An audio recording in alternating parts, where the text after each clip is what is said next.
Hi everyone, welcome to A Beer with Brad episode 15. Tonight I'm going to answer a question that my 5-year-old asked me the other day. But first let's talk about the beer. Tonight I'm having a OSO Cafe from Pint Nine Brewing Company.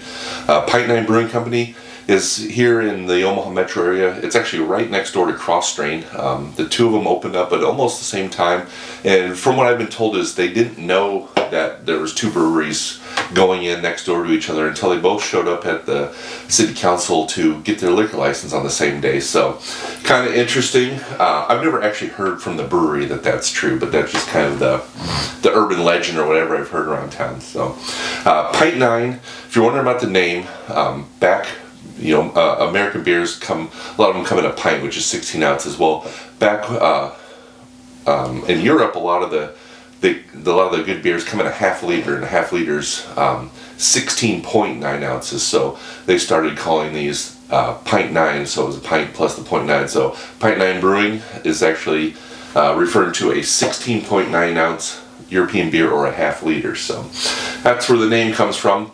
The OSO Cafe that I'm drinking tonight is a coffee brown ale. Has a really nice coffee flavor. It's a great brown ale with a really nice coffee flavor, really smooth. And after drinking a lot of IPAs, this one is just it's a great refreshing palate cleanser. So, I'm still a big IPA fan, but having this here was, it's a nice refreshing change. I also brought a Cross Strain beer in tonight. I know I've mentioned it before that a lot of times cool artwork on the label or fun names kind of draw me in, and this one is all about the name. This one is called Award Show Incident, which is referring to the slap at the Oscars a few weeks ago. So really enjoy that name. So I'm gonna open that beer one of these days. I just got it from the brewery recently, and thought I'd save it to show it on this episode of Beer with Brad, but that's for a different day. Today it's all about the Pint Nine and the OSO Cafe, a nice coffee brown ale. Cheers. So it's been 2 months since the last time I recorded here in the studio. Last month, if you missed it, I was out on location. I did a live Beer with Brad at the campfire where we were camping for the Sandhill Cranes with my friends Josh and Amy. If you missed it, go check that one out. That was a lot of fun. We had a good time, and that was amazing. We just hit record and recorded. I mean, it was over and done in no time, it felt like, and it was so easy. One take, no edits, no cuts, no nothing. So went really smooth. But the month before that, I talked about a contest I was having on my website to give away some free photos to people that watch these videos, and here I have the results kind of from that. There were 17 photos on my website that needed names, and the easiest way that anyone could have found it, including myself, the way I looked it up myself, is not going back, behind the scenes and sorting names or anything. There's a search function on my website. So if you go into my website, hit search, and then name this photo, search, it listed out all 17 photos that needed a name. So not sure if anyone else picked up on that, but that would have been the easiest way to find them without going through each page. But the fun of it was to go through each page and kind of see all the different photos. So there were 17 that needed names, and 10 out of the 17 people submitted names for 10 of them, which was interesting. I got I got quite a few names submitted for most of those 10, but then the other 7, no one submitted any names on it. I thought that was interesting. So basically all the Nebraska and all the Omaha pictures got names, Old Market pictures got names, but there was pictures from Zion that didn't get names, pictures from Oregon, like Proxy Falls and stuff. No one submitted names on any of those. So I thought it was interesting, a little different than I was guessing, but it was kind of fun just to see what draws people in on my website. And that was kind of the goal of this, was to get people looking around my website, and then it also showed me what people are interested in. So out of the 10 names, I picked 8 of them, and so everyone that submitted a name got at least one picture. So everyone, if you submitted a name, I will be contacting you here in the next week or so, and letting you know that you won and asking how you want the picture to get to you. And like I said, there was 10 submitted. I picked 8. One I did not pick because there's only one picture or one name submitted for that picture, and it was very close to another picture that I had on my website, so I didn't want to go that. And then there was one where I wasn't completely sold on the name. So, and I said that, you know, if I didn't really love the name, I wasn't going to pick them. So I figured that's pretty good. There's one I didn't like the name and one that I do like the name because it's really close to another photo's name.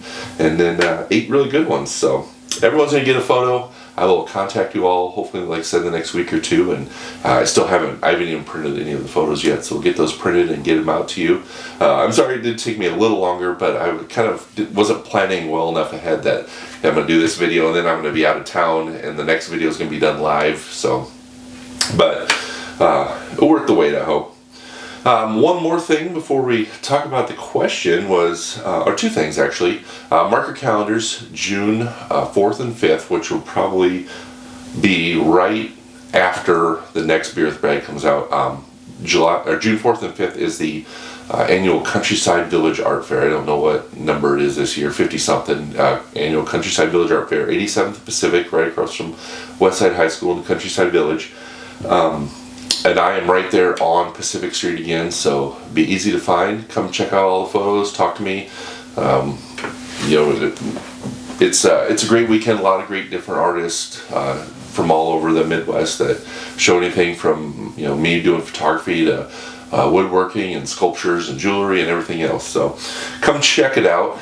And then the other thing is this weekend, Wear Yellow, Nebraska. Just Google Wear Yellow, Nebraska, and you get to their website. They're having their annual big fundraiser a week from this weekend, so about 10 days from now.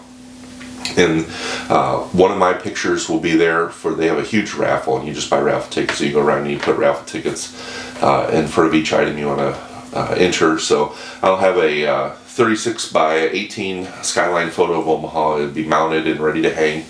And it's a great cause that helps people that are fighting cancer. So a buddy of mine, Jim's on the board, and he stopped by last night to pick up the picture, and so they already have it and it's ready to go, and it'll be there for you to enter into the raffle. So good cause. I hope everyone helps them out. So a few weeks ago, my son and I were out on a little adventure taking some railroad photos, and he looked at me and said, "Daddy, why do you like taking train pictures?" And I never really thought about it, but I thought, you know, this would be a fun topic for a Beer with Brad. You know, a few months ago I did a video about why I like taking aerial photos from a helicopter. Steve Branscombe, another photographer here in Omaha, suggested I do that video, and I thought, well, this is kind of the same. I'll sit down and kind of get you the backstory about why I take railroad photos. So first of all, a lot of people probably don't know that I take a lot of railroad photos because I don't post a lot of them on my social media. There's not really very many YouTube videos on my YouTube channel about railroad photography, but I do really enjoy getting out and taking railroad photos. And I think that all goes back to when I was a little kid, when I was 5 or 6, maybe 7. I got a model train set from Santa under my Christmas tree one morning, and it kind of grew from there. You know, played with model trains a lot as a kid. We had family out in Hastings, Nebraska that lived right by the railroad tracks. So I watched a lot of trains back then when we were out visiting and go out in the backyard. My aunt and uncle's backyard literally was on the main line for the BN back in the day. So I'd sit back there and I watched a lot of old Burlington Northern trains go by. Had another aunt and uncle that lived in the other part of Hastings that had Union Pacific trains going by. They weren't as close, but you could still kind of see them from their house if you look down the way, right?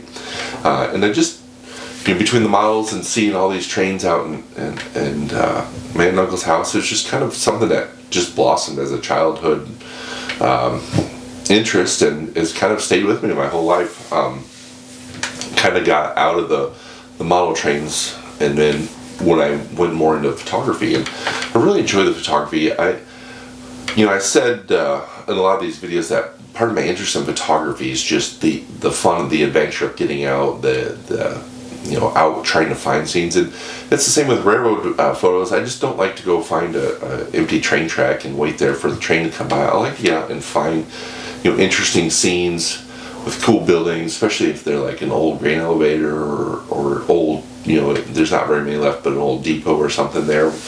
Get something in conjunction with the trains. I also like trying to find vantage points where I'm further back from the trains, where I'm getting a nice landscape photo with the train going through it. That's kind of like, when I was talking about the cranes some of my favorite crane and wildlife photos are when you're getting a nice scene with the animal in it and not just a picture of the animal. And that's the same with trains. I like, I do take plenty of pictures of just the train because you're not always in the right spot at the right time and the light's not right. But I do enjoy the process of getting out, scouting out the locations, trying to find a cool spot with cool buildings, and get the train coming through it. So the railroad interest has always been there, and the photography has just kind of grown over the years. So I've been doing it since 2006. The railroad photography, and some years I take a ton of railroad photos and other years I don't. Just kind of depends on how much time I have, how the weather is, just how everything kind of goes together. So like I said, I don't really post any on my regular Brad Williams Photography Facebook page, Twitter, or Instagram. There is a Nebraska Railroads Facebook page that I post some of them on, and then I've recently started just a generic Facebook page called Brad's Train Page. Real creative with the name there, but Brad's Train Page, I'll put a link down below. I basically went back to 2006 when I took my first train photo, and I made an album for that day in 2006, and I just basically started making albums for every day that I've taken train photos since 2006.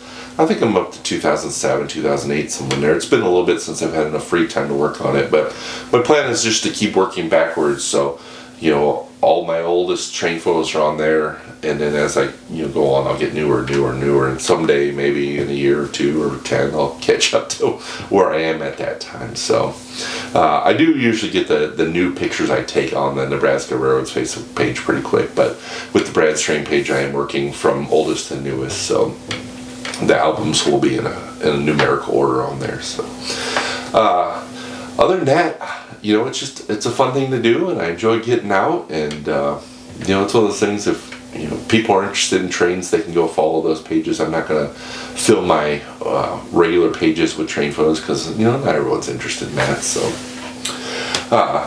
that's probably gonna do it for tonight.